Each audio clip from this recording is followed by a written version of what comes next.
యావత్ ప్రపంచాన్ని క్యాన్సర్ కబళించేస్తుంది. చాప కింద నీరులా మారి ప్రాణాలను హరిస్తోంది.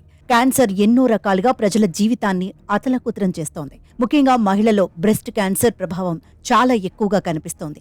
అదే సమయంలో గర్భాశయ క్యాన్సర్ కూడా తెలియకుండా ప్రాణాలను హరించివేస్తుంది. కేవలం భారత్లోనే ఏటా దాదాపు 80,000 మంది గర్భాశయ క్యాన్సర్ బారిన పడుతుండగా వారిలో సుమారు 35,000 మంది ప్రాణాలు కోల్పోతుండడం ఆందోళన కలిగించే విషయం.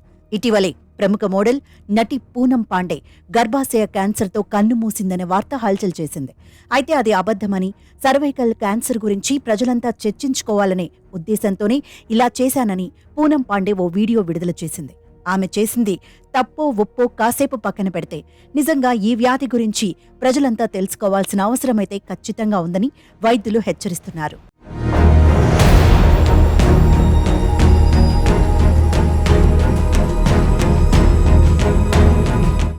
గర్భాశయ క్యాన్సర్ హ్యూమన్ పాపిలోమా వైరస్ ద్వారా సోకుతుంది. ఇది లైంగిక సంపర్కం ద్వారా సంక్రమించే ఒక సాధారణ వైరస్.